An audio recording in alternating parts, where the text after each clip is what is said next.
Hey guys, this is Gene Jensen. It is time for my MTB Slam.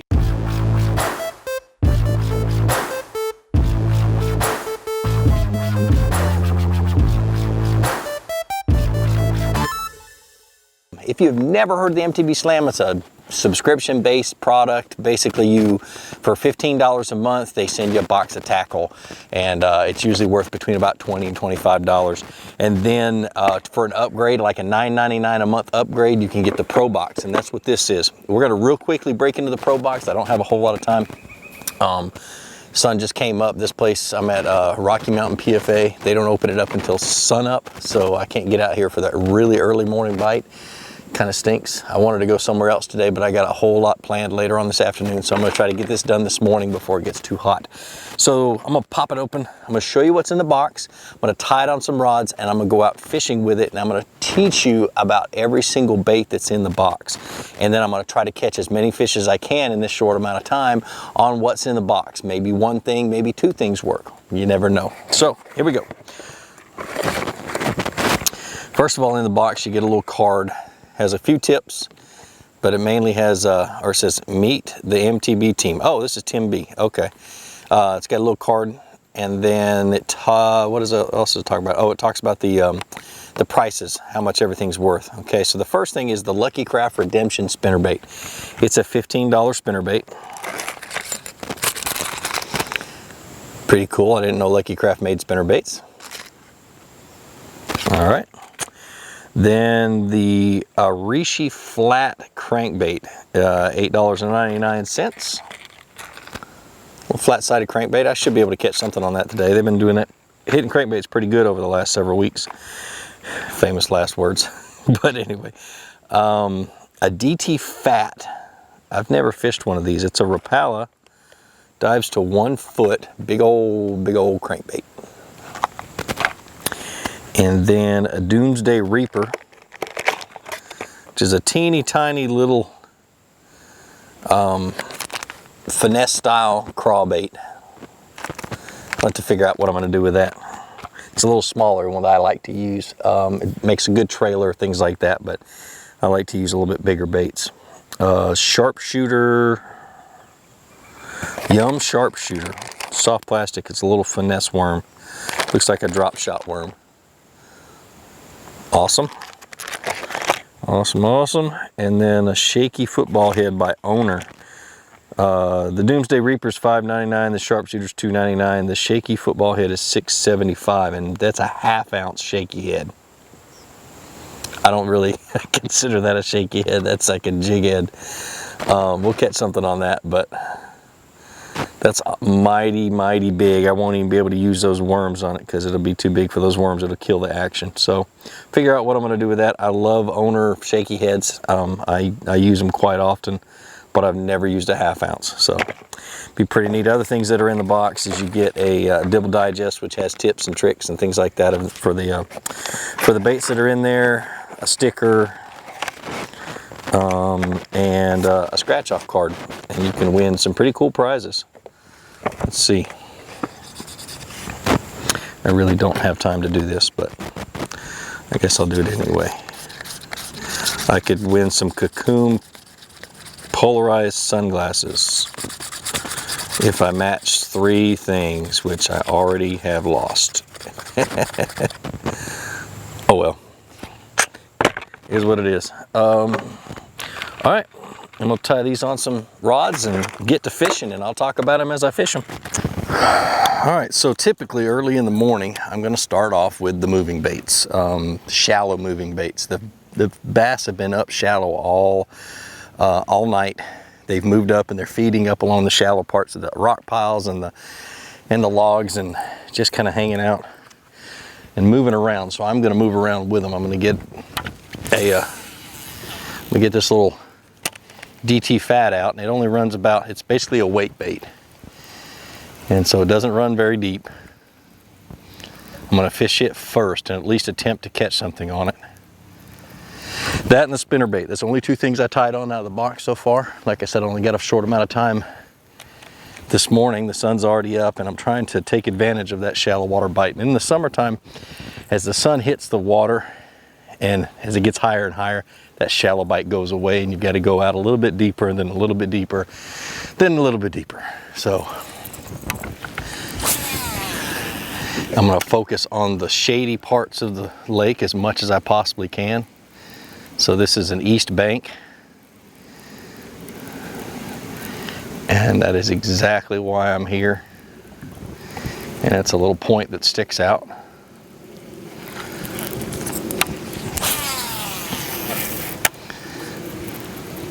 Now when fishing wake baits, I found I get a lot more bites if I just change the speeds of my retrieve.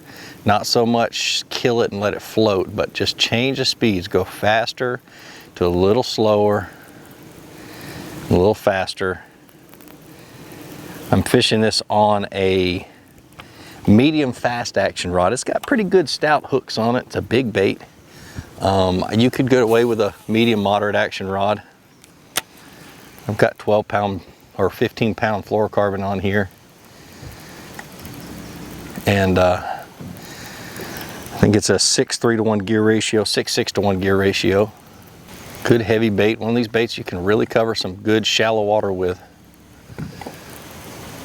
I'm not going to stick with it for too long because I think the bass are just a little deeper than what they're willing to come up and hit this thing.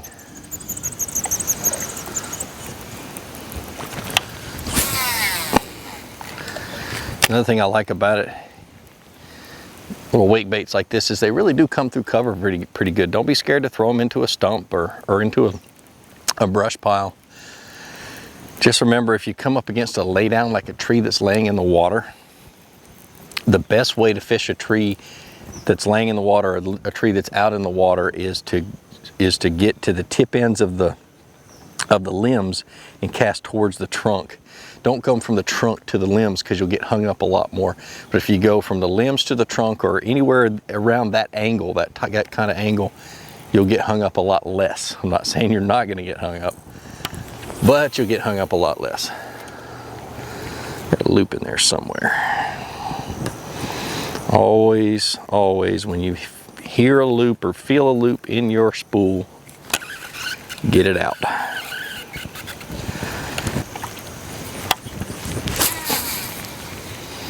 I don't see a whole lot of really shallow action today, so I'm probably going to switch up to the spinnerbait. Put the boat in about 4 or 5 feet of water. Work around the shallow area. I mean, there's a little bit going on, but not much. Let me switch to that spinnerbait. Now, as I fish, as I catch fish, or as I see fish following my bait, or what I'm trying to figure out is I'm trying to figure out what kind of a mood they're in. You know, are they in the mood to chase a bait, or are they just in the mood to chase a bait in the morning?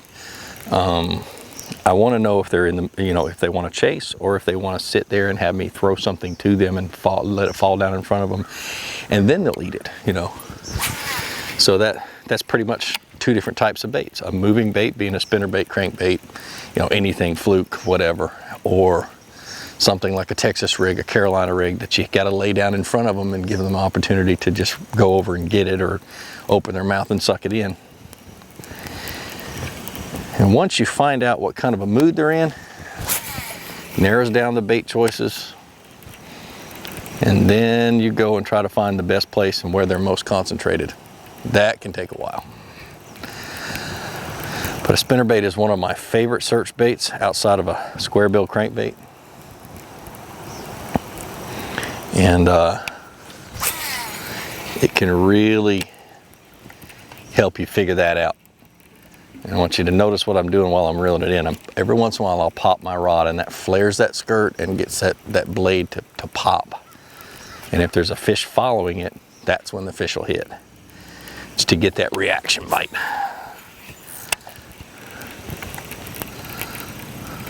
I really don't see anything going on right here. I'll pull out a little bit. Now I've got the spinnerbait on actually a 7-foot medium heavy. I prefer medium fast action, but a medium heavy would do just fine. 20-pound fluorocarbon or 15-pound fluorocarbon. Fast 8:1 to 1 gear ratio reel, just you know, standard everyday ordinary setup that I always have on the boat. The spinnerbait's kind of heavy. It's a 1/2 ounce, so this one works just fine. And the 8-1-1 gives me the opportunity to really burn it fast if I feel like I need to, or to get it back to me real quick for another cast. And if I need to slow down, I just slow down. If I need a slower presentation, just slow down. So, and the way I got this spinnerbait, I always, especially when I'm running it as a search bait, have a trailer hook on there. I don't know if you guys can see that because the focus is on me, but I have a trailer hook hanging from that spinnerbait. Always have a trailer hook on, because you never know if they're just going to short strike it and then they get the trailer hook and you still catch the fish. So I pretty much determined that there's no really shallow stuff going on. Even though the sun hasn't gotten up good yet or anything else, I just feel like they're a little bit deeper. So that wake bait's probably not going to be very good. I'll probably take it off here in just a second and put that deeper diving crankbait on there. And the way I determined that there's not a whole lot of shallow things going on is that I'm just looking. You know, you see a little bit of ticks here and there out deeper, but nothing along the bank, nothing, I mean, nothing shallow. So pretty quick I'm going to change, and I'm going to get out a little bit deeper. Got to take the clues that nature gives you to be able to figure this stuff out. If you want to ignore those clues, that's on you. So I switched up to the Arishi shad, the little deeper diving crankbait. I think it dives like 7-8 feet deep. I just don't feel like they're shallow, so I'm switching up to see if maybe they're a little deeper and they're still in the chasing mood, is my hope anyway. And so with a deeper diving crankbait, I fish it a little bit different. I get it down to where it's bumping the bottom, and as soon as it starts to bump the bottom, you see I just I'm slowing way down. I'm trying to stay in contact with the bottom as much as possible. And I do a lot of stops and goes. You see, I'm just kind of letting my rod drop.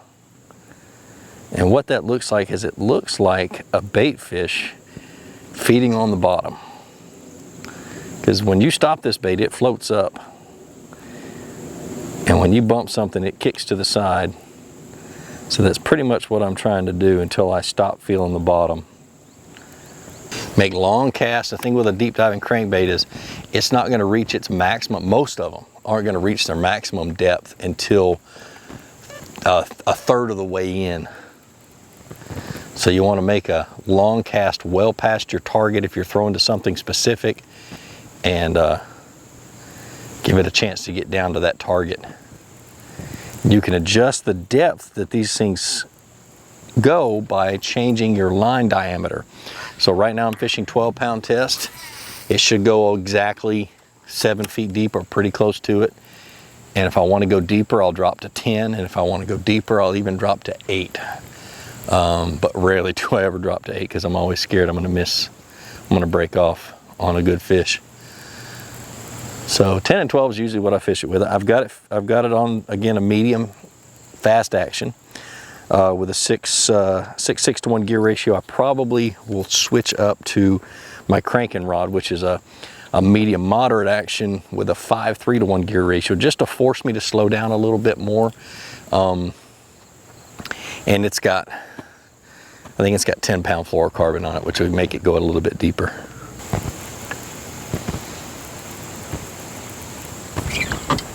Oh! That's what a bite feels like. I set the hook right in that rock pile. There we go, it came out. I was wondering, where's the rock pile? Can't find the rock pile. Bam! Found the rock pile. Golly. See, because what I'm doing right now is I'm pretty deep. I mean, this thing is not going to dive 12.5 feet or 13 feet, which is where the boat is right now. But the top of that rock pile comes to about 5-6 feet deep. So I'm trying to hit the very top of that rock pile and get a reaction bite on maybe on a fish that's maybe sitting up on that rock. All right, so what I did is I moved over to this real steep bank that basically the channel, the deepest part of the lake is right here. And it runs up against this whole bluff wall this whole steep bank, and there's still a little bit of shade on it. So I'm gonna work it pretty quick, and then I may come back with that half-ounce shaky head with something on it and see what I can do with it. But I chose a spinnerbait to start with. I think that's probably what I'm gonna end with, running all the way up this bank.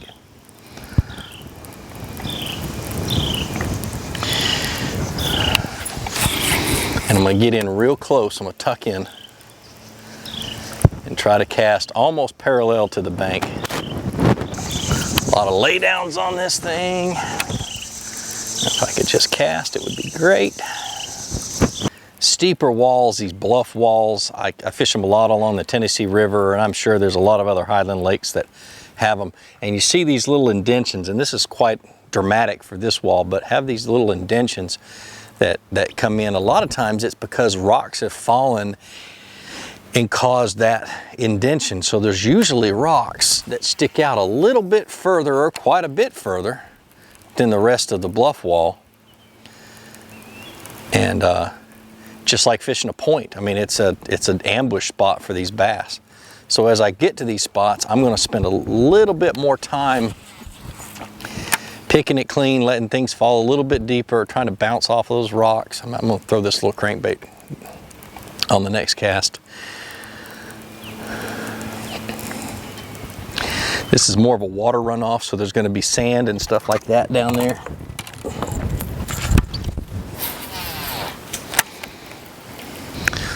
All right, I'm gonna go ahead and switch to that shaky head. I think I am convinced that they are not in the mood to chase anything. I switched over to that half-ounce shaky head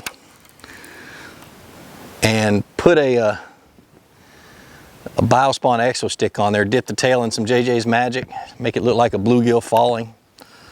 And I'm gonna throw right up against the bank and painstakingly work this thing really slow down this bank, paying attention to everything. What sticks out a little bit further,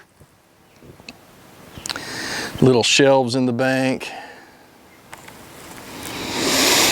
All right, so I put this thing on a medium heavy, that medium heavy fast action rod that I had that spinnerbait on. Or was it the crankbait? No, spinnerbait.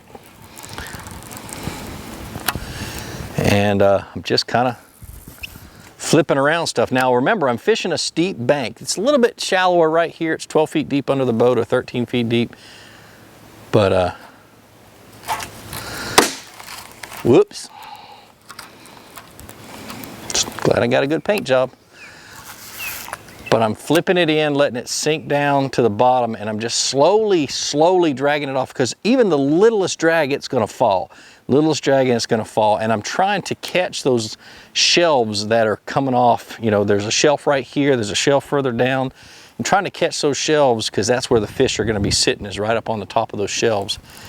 And so I'm being real careful about how far I drag it. Of course, can't drag it off the bank if it lands in a tree, but real slow. And even 2 inches will make it drop 2 or 3 feet sometimes. So you gotta work it all the way down that steep bank. I sure would like to catch one on this. Oh, is that a bite? Nope. Now notice what I did when I felt like I got a bite. I just pulled my rod up really slowly until it got tight, till the line got tight, and then I just felt for something to move. Okay, so you pull it up tight, you hold it still, and you feel for something to pull your line, something to do something with your line that's not natural or not normal. Okay, so what you're normally used to is you pull it tight and nothing happens.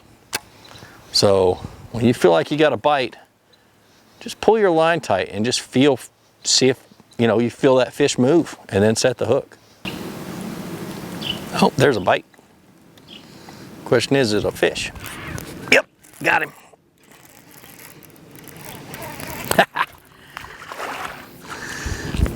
It wasn't much of a bite.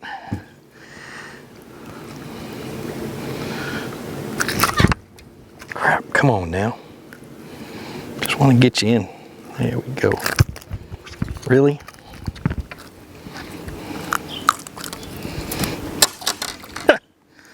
That fish wasn't playing. He wants out. Not a big one, but not bad either. All right. Well, that may be the only fish we catch today, but I'm gonna keep fishing this thing. Now think about what I just did. I realized that after throwing that crankbait and those crankbaits and that spinnerbait and so on and so forth so much, I just came to the conclusion that they were not in the mood to chase. And so I basically put all those rods down, decided that wasn't gonna be the deal, and went to something that bounced on the bottom. These fish in the summertime relate to the bottom a lot, to hard structure, to anything. That's where they are. So just bounced it down this little bluff wall, this little ledge, and hit one of those shelves, and tunk tunk, not much of a bite, just a little pop, and it was a fish. So that's how I figure this game out. That's how I figure these fish out. Hope you learned something from it.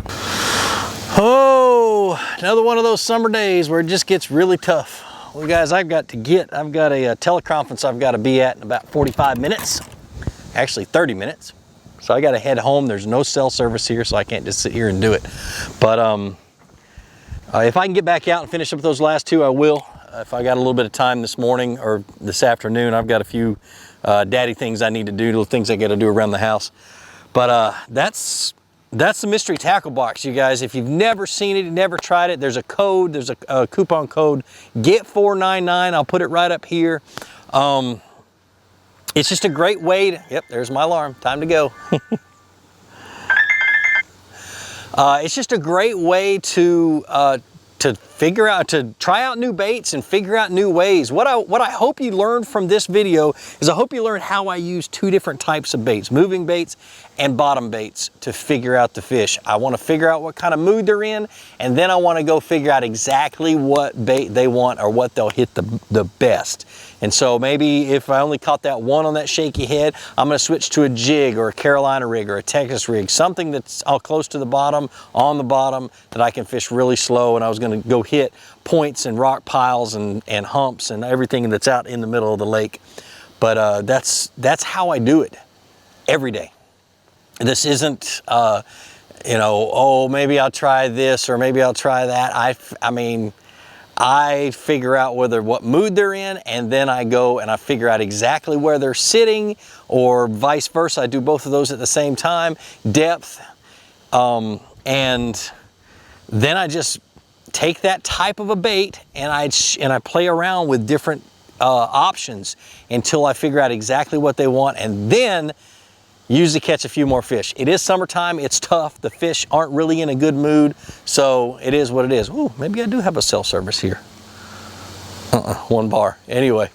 All right, guys. Well, like I always say, be sure to introduce somebody to fishing. Introduce them to my channel. Let me help you teach them how to fish. More importantly, get out on the water, go out and catch some fish.